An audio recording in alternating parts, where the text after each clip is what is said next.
Hello, welcome guys. আশা করি সকলেই ভালো আছেন।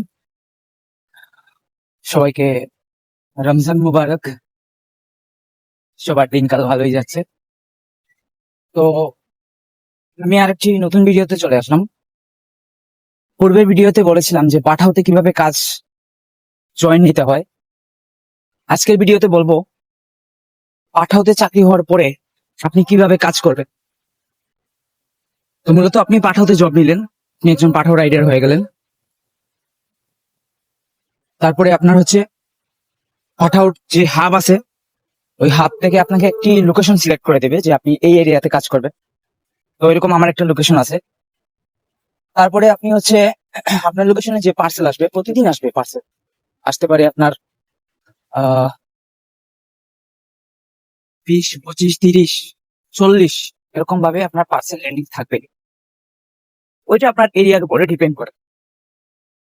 তো যাই হোক, আমরা ধরলাম যে আজকে আপনার এরিয়াতে 20টি পার্সেল আসছে। তো আপনাকে কি করতে হবে, ওই 20টি পার্সেল আপনার প্যানেলে অ্যাসাইন নিতে হবে। ফার্স্টে একটি স্ক্রিনশট দেখতে পাচ্ছেন উপরে, ওইটা আপনার প্যানেলের স্ক্রিনশট পাঠাও অ্যাপস।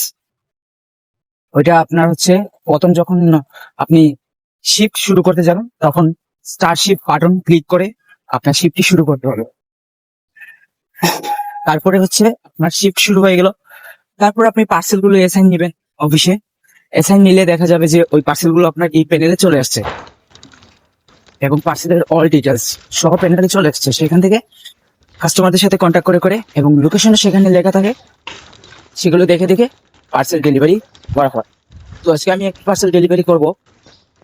বর্তমানে আমি এখন হাবে যাচ্ছি। হাবে গিয়ে আমি আমার পার্সেল অ্যাসাইন নিব, তারপরে আমি রোডে বের হবো। অফিসে এরকম ভাবে পার্সেল থাকে, নিজের রোডের পার্সেল থেকে নিয়ে নিজের প্যানেলে অ্যাসাইন করে নিতে হয়। চলে এসেছি কাস্টমারের লোকেশনে। কাস্টমারের বাসা 2 তলায়। কাস্টমার আমাকে দেখছে, দেখে নিচে নামতেছে, আমি তাই এখানে ওয়েট করতেছি।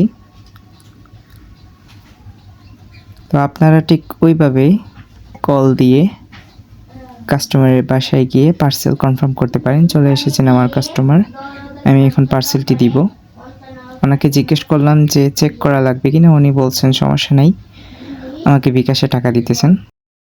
তো ফাইনালি পার্সেলটি ডেলিভারি করে ফেললাম। উনি আমাকে বিকাশে টাকা দিয়েছেন, আমার খরচ সহ আমাকে বিকাশে টাকা দিয়েছেন। এখন আমি দেখাবো কিভাবে আমি পার্সেলটি ডেলিভারি মার্ক করব। তার জন্য আমি চলে গেলাম আমার অ্যাপসে।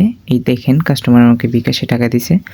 তো ফার্স্ট অফ অল আমাকে স্টার্ট ডেলিভারি কনফার্ম করতে হবে। তার জন্য আমার লোকেশনটি অন করে নিতে হবে। আমি স্টার্ট ডেলিভারি শুরু করে দিলাম, এখন থেকে আমার ডেলিভারি শুরু। তো কাস্টমারকে আমি যে কল দিয়েছিলাম ওই নাম্বারটা দিয়ে আমি সার্চ করে নিতে পারি যদি আমার প্যানেলে পার্সেল বেশি থাকে।